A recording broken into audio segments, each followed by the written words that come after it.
come to the 39th presentation in this year-long Parayana inquiry and teaching. And in 52, 39 is 3/4 of the way through. And so this presentation has a structural geometry in a sequence, but the sequence itself is within a year that is a very much larger sequence. And this is the 6th year of that larger sequence that started when the 2006-2007 Learning Civilization 2-year program was the culmination of about 40-some years of work. And that is now, just now, after 6 years of completing that, available on an iPad app, beautifully done, with all the music, all the films, all of the presentations, all of the projects complete, so that you could take it anywhere in the world or off-world and have it at your fingertips, available. In the 6 years since 2007, I have every year brought into play addenda series years to that The Learning Civilization 2006-07 program. In 2008, the program was a condensation of the 2 years into 1 year, and it was called Paired Phase Transforms. And this was at the suggestion of my wonderful wife, Nisa, to find some way to do an advanced form of the 2-year program, which took about 40-some years, as I say, to bring into fruition and to have the refinement so that it actually was a recalibration of what it was addressing, and that is the problem and the promise of civilization. Not plural, because culture belongs to a worldly population of people like ourselves, but civilization has dimensions of consciousness which extend, in fact, beyond our kind, our world. So that one of the most powerful years of presentation since the 26-07 Learning Civilization, in that addenda, one of the most powerful years was the science fiction vision. And in the science fiction vision, my presentations gave us an insight that there was a seminal moment, a entering threshold about 1895 with the publication of H.G. Wells's The Time Machine. And in fact, coming up about 100 years ago, in 1915, which will be the centenary just next year, H.G. Wells was in Los Angeles, and he was at the Laemmle Studios, and he was discussing the early developments of the art of film, when film was still silence. And this is H.G. Wells and Carl Laemmle, whose theater chain, the Laemmle Theaters, is still extant. You can find it advertised in the LA Times and Southern California newspapers every week. This studio became RKO Pictures and then became Republic Pictures. They made a lot of Westerns.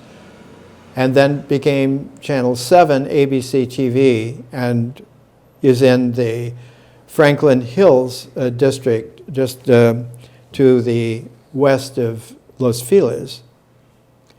The appearance of H.G. Wells in the middle of the 1890s signaled that there was a resonance happening, and very quickly the resonance bore itself out. In 1895, about the same time that the Time Machine was published, the discovery of X-rays, Röntgen accidentally having photographic undeveloped stock in a drawer, and a piece of radium also in the drawer, and there were clouds on the negatives, and it was discovered that there are pictures of invisible light, X-ray light, and within a year, the discovery of the electron by J.J. Thomson in England at the Cavendish laboratory. What we're looking at now in 2014, almost 100-some years, coming up 120 years later, is a development which is rather enormous in terms of civilization, in terms of our species refinement, in terms of the way in which civilization now is going to belong to the entire star system. So I have called that a stellar civilization, and that the species has refined to Homo sapiens stellaris, star wisdom man. Star stellaris, wisdom sapiens, Homo man. And star wisdom man will consciously live on the interstellar frontier, which extends as far as you can possibly imagine. In fact, the interstellar frontier extends to the entire galactic structure, not just of the Milky Way, but extends to the satellite galaxies, like the large and small Magellanic clouds in the southern hemisphere are satellite galaxies. They're moon galaxies to our own. And in fact, our galactic structure, the Milky Way with all of its satellites, are heavily related by very large gravity attractions and fields to another large galaxy, the Andromeda, and its satellite galaxies, and many smaller galaxies, so that there's a cluster. And it turns out not only is there a cluster of galaxies that move together within the larger form of the universe that was only recently discovered, where it is that our galactic cluster, our galaxy, containing all the billion star systems that there are, is in fact in a very large structure itself. And that structure was found and just recently, within the month, and featured in many journals, and Nature, the International Journal of Science, for as long as H.G. Wells has been alive and writing. And since it was discovered in Hawaii at the Keck pair of telescopes on top of Laniakea, it's given a Phoenician Hawaiian name, Laniakea, means the highest heaven.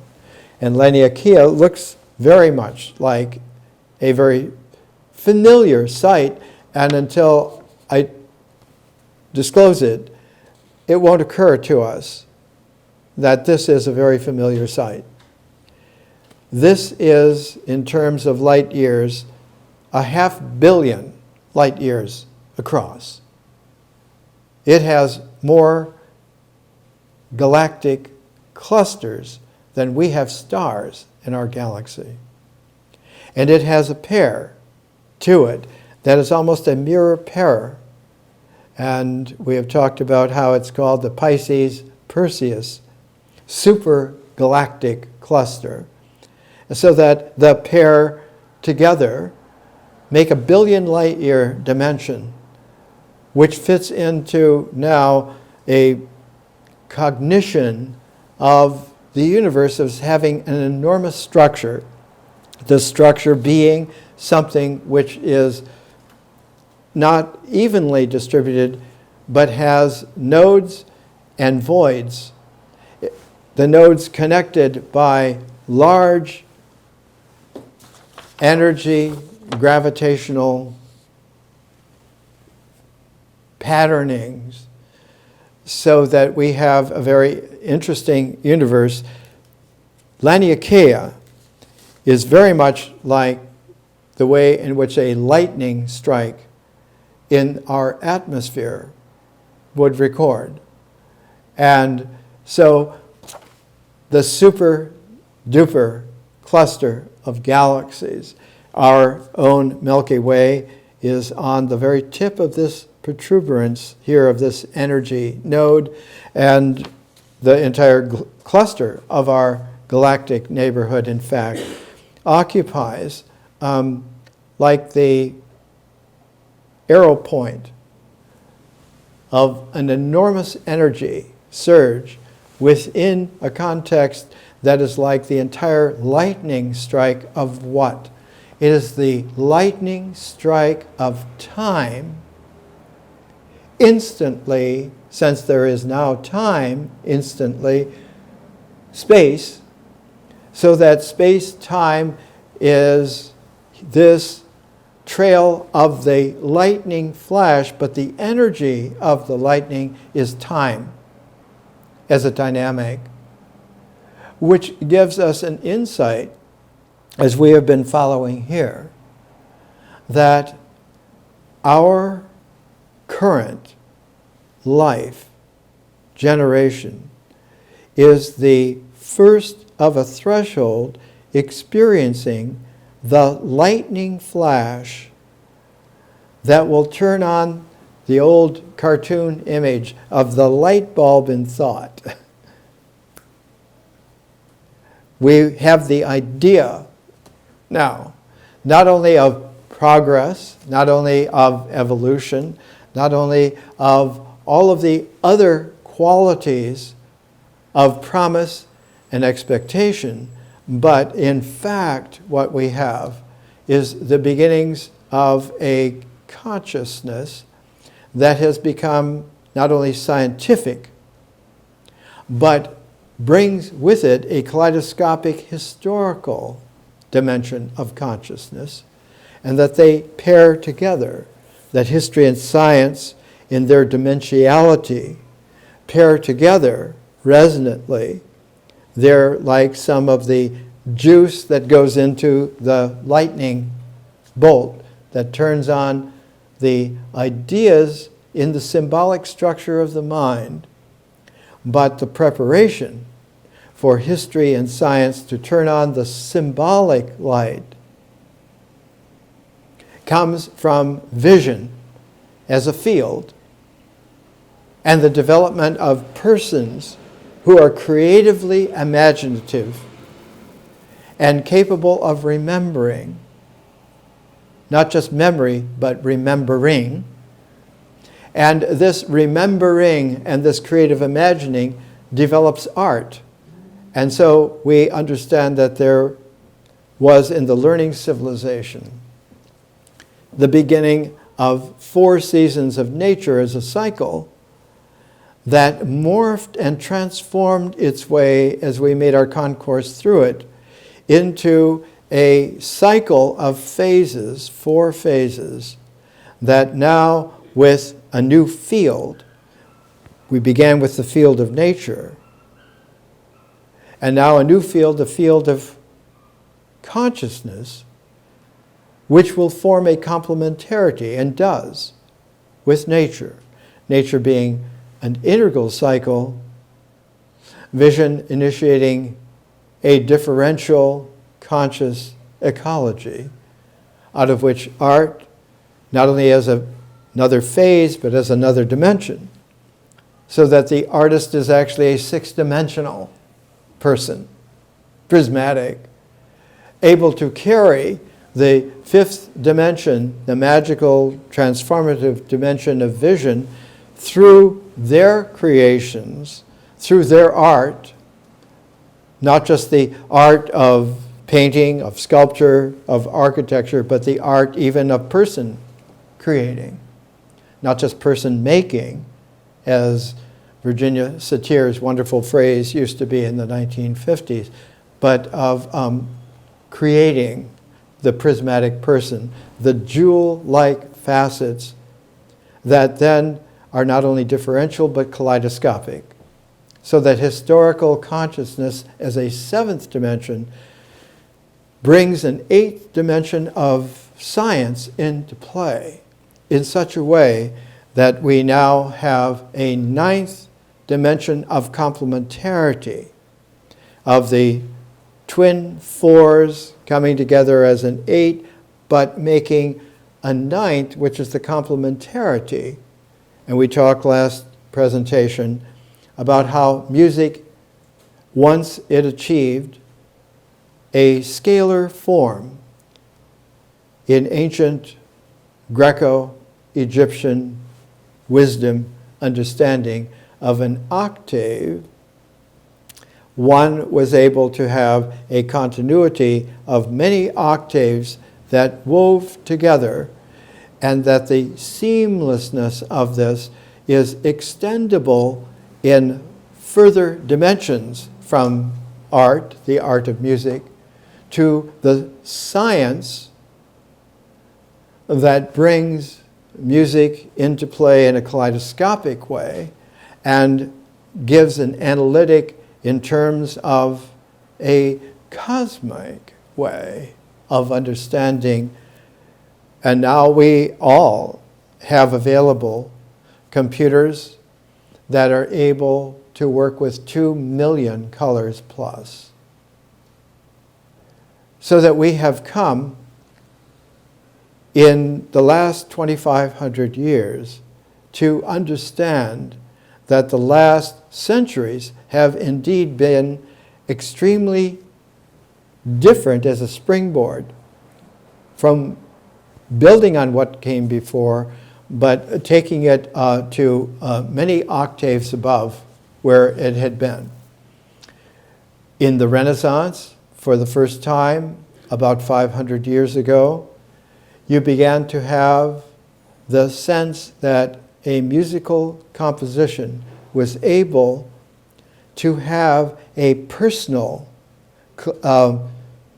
quality which was in fact prismatic, and the development out of something that was like a Gregorian chant became the ability to have the lyric quality of a song which would be able to express something that was unthinkable, not even creative, in a medieval scholastic Gregorian chant limitation of music.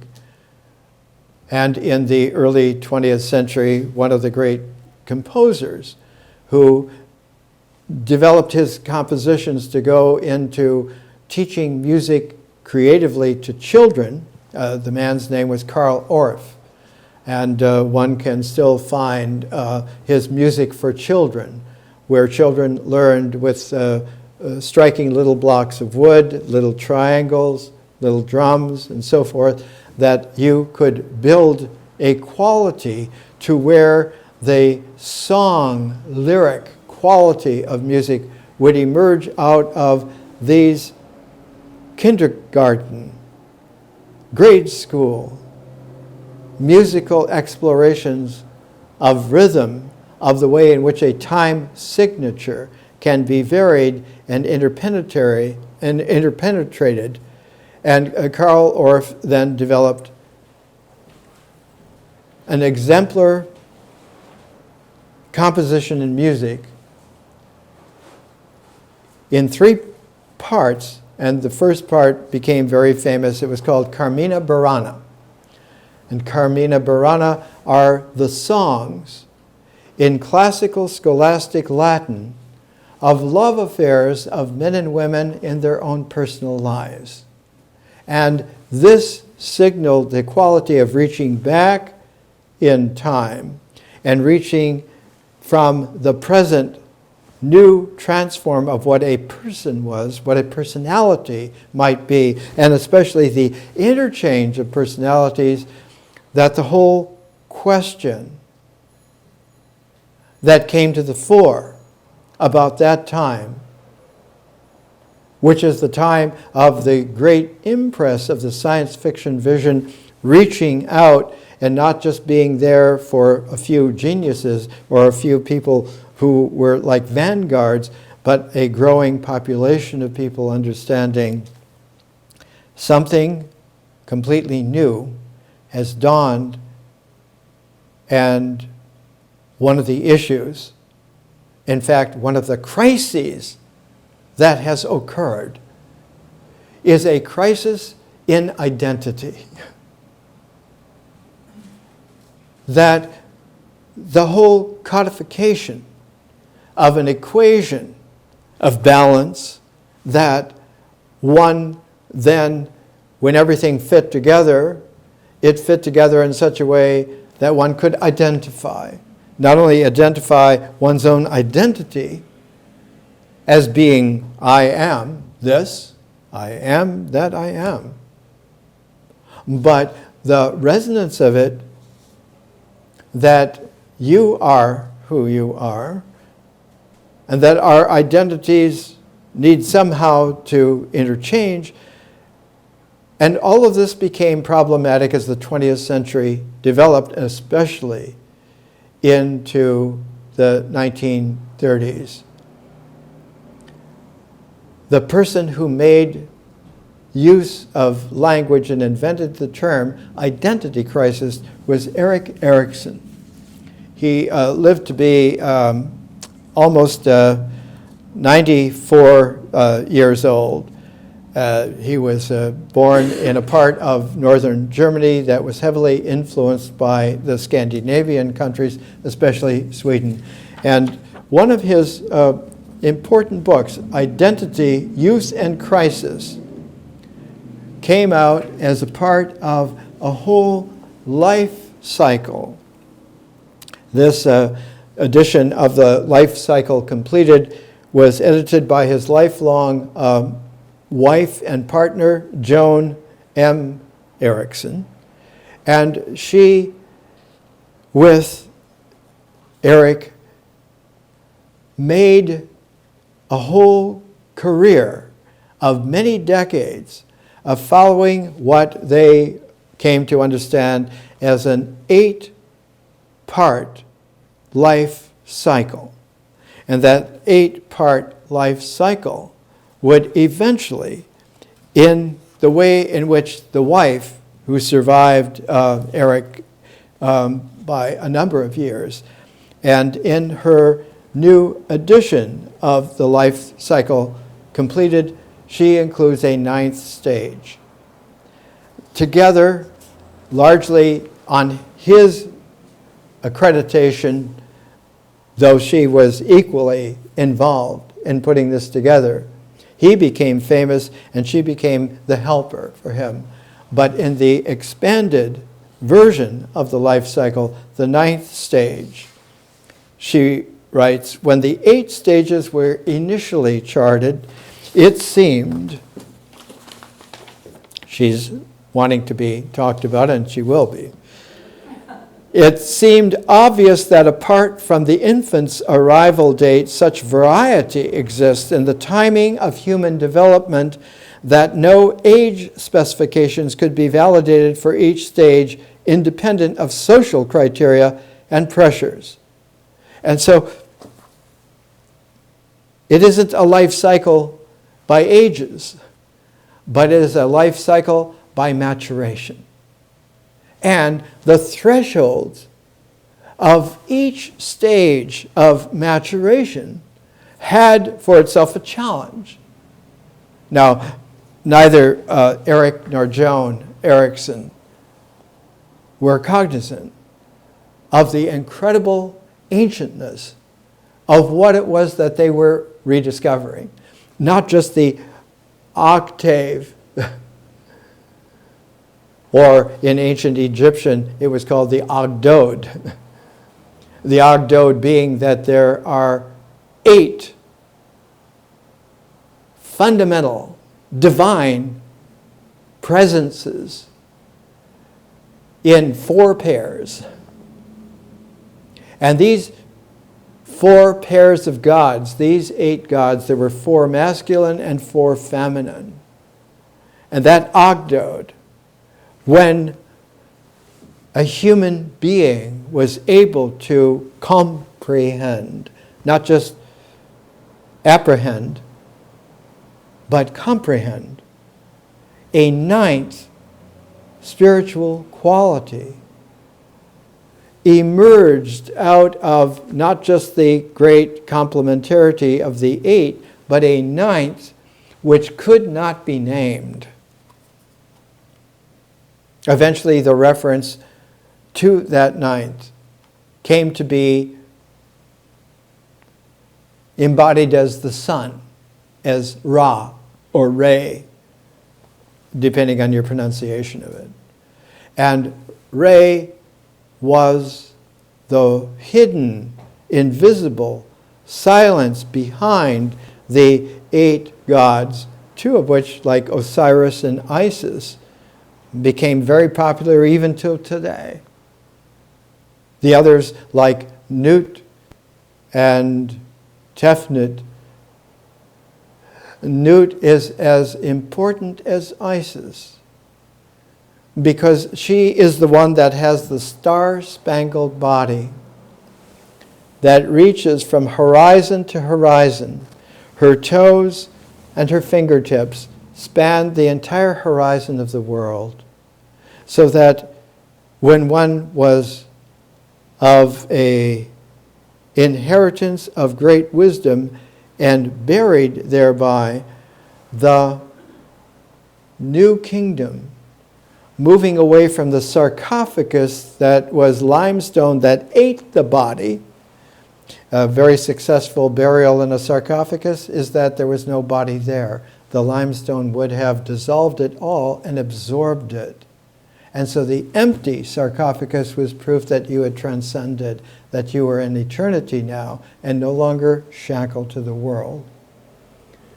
But the revision of it,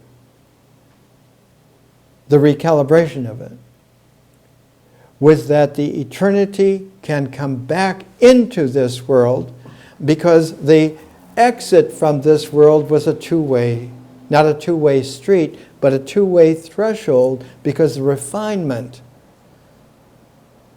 of the wisdom of the holy and the divine meant that it was like an osmotic membrane that was constantly working from eternity, and that one could re-emerge from the netherworld into the upper world, and one could re-emerge from the upper world back into life. And so the sarcophagus was replaced by the coffin. And the lid of the coffin on the inside had the image of Nut. And she, in her star-spangled body, invited the rebirth. And so the image of the rebirth was the star-spangled sacred woman. That she was the way in which the coffin, holding in its masculine earth way, the lid which was placed in a kind of a juxtaposition of sacredness, that when she rose from that, when the lid of the coffin would be taken off, the rebirth would be initiated and one would come back into life then the divinity, instead of being Ra, just Ra, was the sacred presence within or behind the mask of the sun. And so it became Amun-Ra.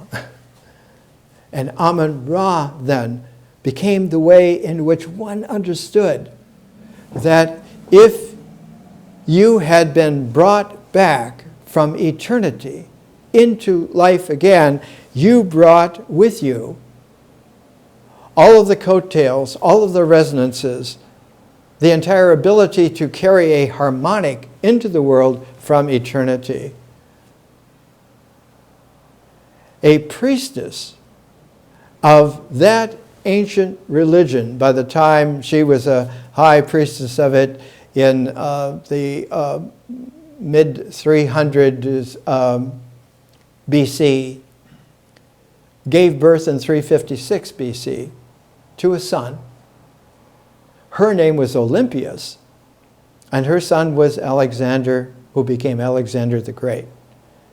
And his divinity came through his mother, Olympias, who embodied the star-spangled wisdom of this ancient tradition of coming back into play, into the world, bringing the ability to have an eternal vision of the dimensions of mankind as an entity in its collective self.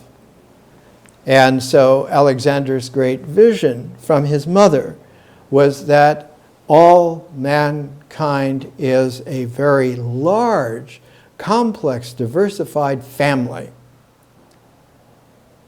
The Greek word that he learned to apply to that from his tutor, personal tutor, Aristotle, was the ecumene, oikumene in Greek, ecumene in Latin, the one world of man, and that it needed a recalibration so that there was no longer the sense of different warring tribes, different warring sects, but there was a population of mankind that in that complex art of a new vision, one could raise that through the art of prismatic refinement into the kaleidoscopic history of how this plays out and comes to be, into the science that one can now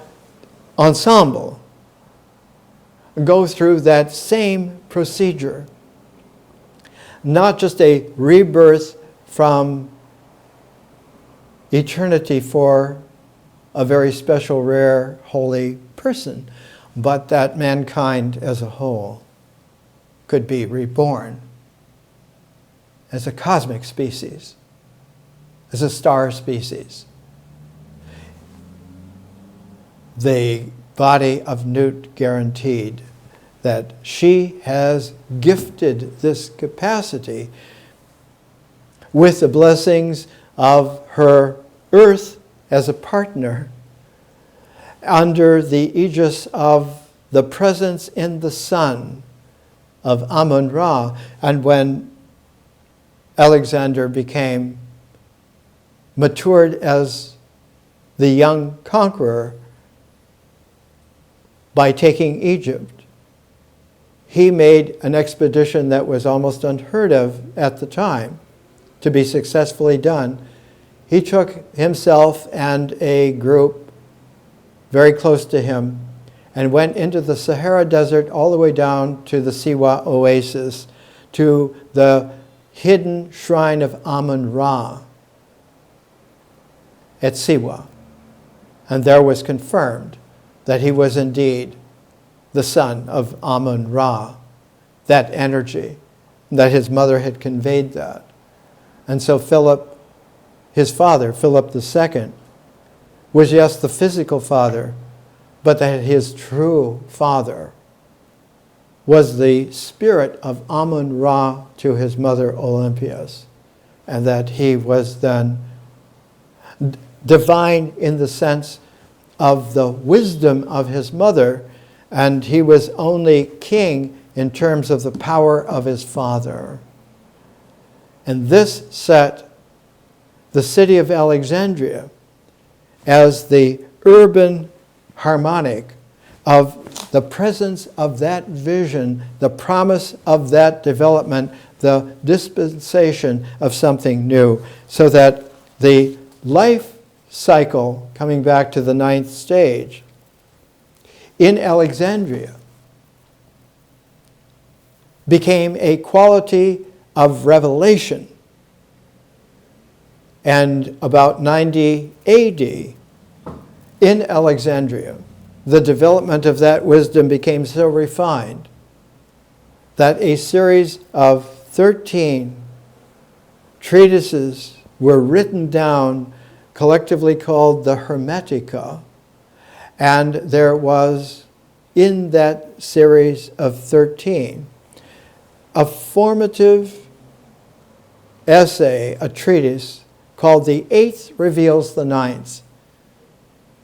That was specifically taken out of the Hermetica by the Christian church in Alexandria in a corruption of itself hundreds of years later, so that it disappeared, and the final Hermetica was called number 13, the Rebirth, whereas the final of the Hermetica was really a 14th, which was called the Perfect Sermon. That also was excerpted and taken away. The Eighth Reveals the Ninth was found in 1945, and it brought back into play the Eighth Reveals the Ninth, which has as its coda that those who have come to be able to see in the ninth for the first time hear the singing of the choirs to divinity in the 10th, that there is a mystical, unexpected country, a 10-dimensional hyperspace, where the communications in the cosmos really take place. When we come back from the break, we'll take a look at one of the most amazing women of all time, Madame du Châtelet, who was the first to understand the way in which the new reference wave of science actually was carrying this kind of scalar of meaning into mankind. Let's take a little break.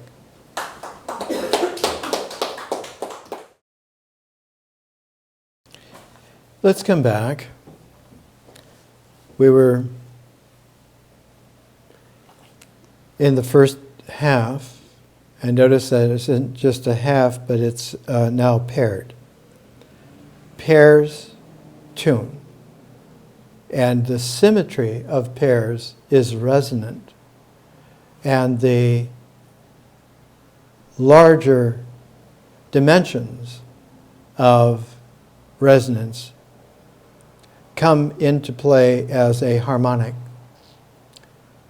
So that in science, in 20th, late 20th, early 21st century mathematics, there's a whole field of development called harmonic analysis. Joan Erickson outlived her husband. He died at almost 94 years of age in 1982, 92 years of age. And she was able to bring into play a number of books of her own. And in the early 21st century, her steady understanding, The Life Cycle Completed, was brought out in 1997. And in the next couple of years, there were a number of persons beginning to understand that her grasp of what she and her husband had worked on for decades was further maturing things, and that in fact as famous as Erickson became, that there was much more to discover. So in the early 21st century, 2002, Carol Hren Hoare published by Oxford, Erickson on Development and Adulthood, New Insights from the Unpublished Papers, that almost no one had seen. His wife, his son Kai T. Erickson, who became famous in his own right, they understood that these unpublished papers had many aspects to it. What comes out of this is a realization that the stages of life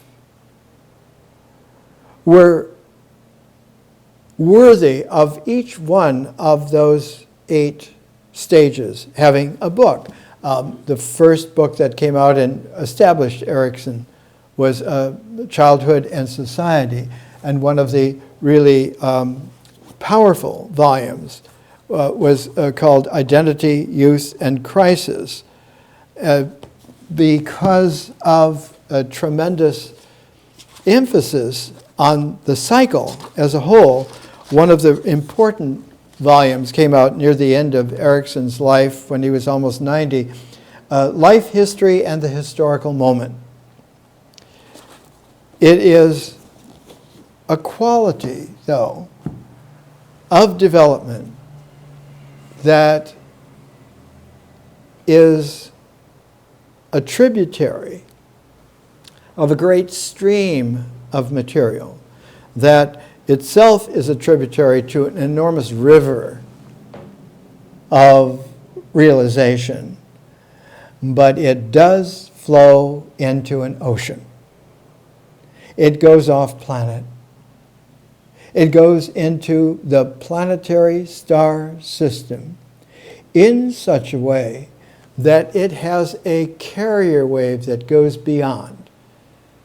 And thus, the name for this year's presentations, the Parayana, the way beyond, the way across the limiting forms. And one of the very large for us limiting forms is this world. As long ago as 4,400 years ago,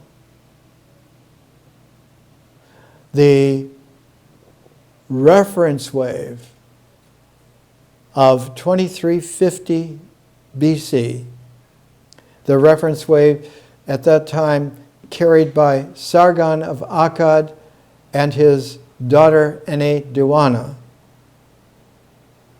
produced a quality of feminine wisdom that was able to carry the whole mythic horizon of a very sophisticated multicultural quality into civilization. We have a disc of Enneduanna, but we have the reconstructed jewelry of Queen Puabi, who lived at that time. And you can see her royal headdress.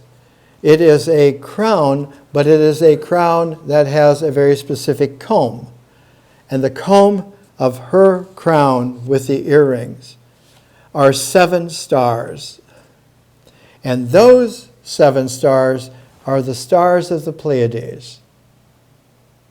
So that they are the marker in terms of constellations immediately apparent, because in the visual calibration of sight, without aid of glasses or telescopes, the cluster of the Pleiades, the 7 sisters, is conspicuous and allows us to see another cluster very close to it, which is shaped like a V, or in ancient times and medieval times it's called the plow.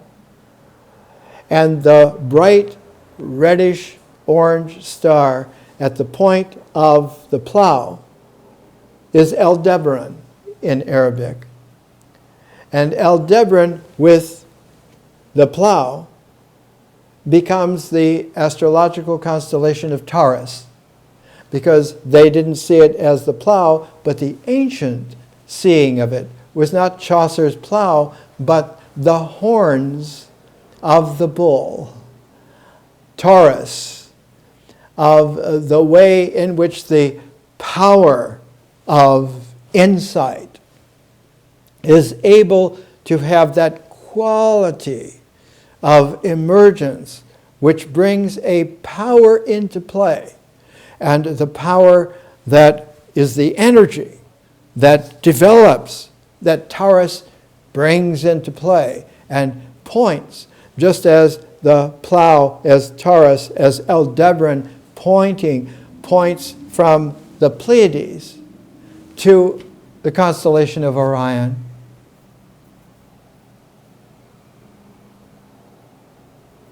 The whole import of this throughout the development of civilization is important and gains importance because after the Renaissance, in its Florentine, Venetian, Roman, Italian beginnings, moved into the northern parts of Europe, the northern Renaissance. One of the great artist figures who was a transmitter of that was Albrecht Dürer. Another transmitter of that was John Colet, who came from England, from London, and studied with Ficino and many of the others who were carrying that learning forth. He became the Dean of St. Paul's in London and started the St. Paul's School, which was a kind of a school then that was preparing whole new generations of persons to learn in a Renaissance way, a rebirth of the classical learning that came with the carrier wave some 1,500 years before, and now was going to open up to a new world, so that the most powerful idea of the Renaissance was that of the New World. And the discovery of America by Columbus in 1492 is a trigger moment in the historical development of persons as the human race as a whole. Yes, there were Vikings before. There were even Chinese before that we know now. But that 1492 is exactly, turns out, 500 years before the next carrier wave hits its penetrating moment. Its Aldebaran, orange-red eye of penetration, the bullseye of being able to see all the way into an Orion, Orion the hunter, Orion which has a special kind of a quality to it. Major to it, of course, are the three stars at the belt of Orion, which are the way in which the great pyramids on Giza are arranged. And that those three stars have a relationship to two very powerful stars that then add to the quality of Taurus. And the one, as you look up to it on the right, is a blue-white giant Rigel. But the one that you look up to on the left is a giant orange-yellow star named Betelgeuse. These are Arabic names because the constellations were first understood in a constellational gestalt, wisdom, by the Arabs. Betelgeuse has a very powerful place in the constellations of the night sky, because it forms one corner of an equilateral triangle. If one looks to the north of Betelgeuse, the really bright star, brighter even than the blue-white giant Rigel, is the star Sirius. To Egypt, it was called the dog star, Sothis. And the third star that's very bright, that forms with Betelgeuse and Sirius, is called Procyon, the star before the dog, Procyon. And Procyon, Sirius, and Betelgeuse make a perfect Pythagorean equilateral triangle,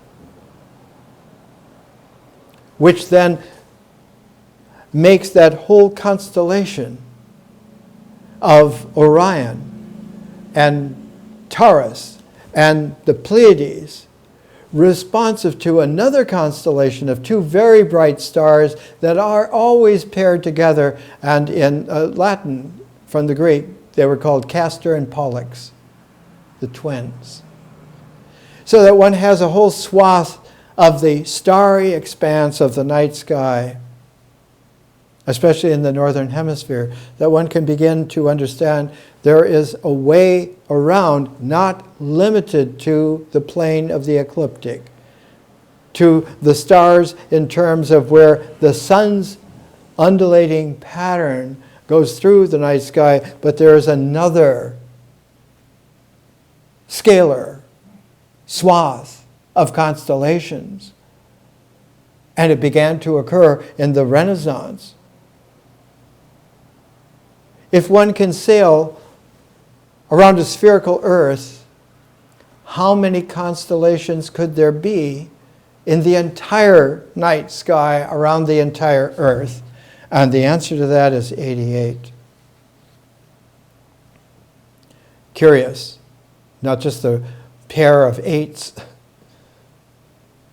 In Japanese, the word for rice has a part of the character, the root of it is 88. To the Japanese, they say, well, it conveys that this rice comes to you through 88 hands, so have a little humility. But it is a quality where it is not only 88, but it's like eights to a 10th power. And if you're working with powers of 10, if you're working with a decimal system, it means then that one can take the wisdom of this world, that you can go to powers of 10, and you can begin understanding that the constellations of the heavens from here look like this, and it took a long time to be able to, for the first time, look with that vision of the Renaissance into a new penetration. And that new penetration came about the time that the inheritor of Enneduanna, Queen Puabi, in France, where there was a Pleiad, there was a Pleiades, a Pleiad of Renaissance wisdom men who were understanding in their meetings in Paris that this was like some real thing that has come down to us.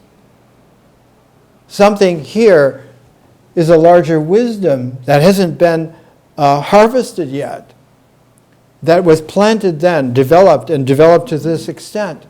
But there's even more. Two figures emerged out of that Renaissance as a new reference wave. One of them was Isaac Newton, the other was G.W. Leibniz. And both of them developed a way to mathematize language in its writtenness, its written form, so that one could write a mathematique, so that you began to have all of the integral and differential infinite calculus of exactness with an Aldebaran-like penetration to not only the constellation of the seminal constellation of Orion, but its extension to the way in which Sirius, Sothis, was the rising of the Nile cycle for ancient Egypt, was the way in which a whole realization that one could go not only by the patterns of stars, but about the way in which they lifted above the horizon of the earth in a timely way, so that there were time forms of civilization related to the stars, related to the cycle of the way in which they rose and fall to the horizon of the earth, which with its mythology, with which its societies, its cultures, has something beyond it that is there in the stars. One of the great science fiction stories out of the classic science fiction vision is by Theodore Sturgeon, called The Stars Are the Styx, S-T-Y-X, and there is in the Parayana notes for this week a cover of a collection of his short stories, and the title was taken from that short story, The Stars Are the Styx, where Sturgeon is given a portrait as Charon, who rows the boat, taking those dead across the Styx. That if you drink the water of the Styx, a lethe, a forgetfulness comes into play, so that one is not taken to so much to a hell, but one is taken to an underworld where you do not remember anything. There's no memory at all. You are but zombie fodder, which is worse than torture. Sturgeon, in The Stars of the Styx, headlined the very first issue of a revolutionary science fiction magazine called Galaxy in October of 1950. The very first installment of the very first novel to be serialized in Galaxy, oddly enough, is called Time Quarry by Clifford Seamack. Clifford Seamack was the editor of the Minneapolis Star newspaper and one of the great early science fiction vision writers in the 1930s already. Sturgeon began in the late 1930s, and we're going to talk about another one of his stories that we already mentioned a presentation or so ago. But The Stars Are the Styx is the great novel in this issue, and it has, every few years someone thinks to call me Charon. It never lasts. I guess I don't look the part. Charon, you'll remember, was the somber ferryman who steered the boat across the river Styx, taking the departed souls over to the other side. He's usually pictured as a grim, taciturn character, tall and gaunt. I get called Charon, but that's not what I look like. I'm not exactly taciturn, and I don't go around in a flapping black coat. I'm too fat, maybe too old too. It's a shrewd gag, though calling me Charon. I do pass human souls out. For nearly half of them, the stars are indeed the Styx. They will never return. I have two things I know Charon had. One is that bitter difference from the souls, the dead I deal with. They have lost only one world. The other is before them. But I'm rejected by both. The other thing has to do with a little-known fragment of the Charan legend, and that, I think, is worth a yarn.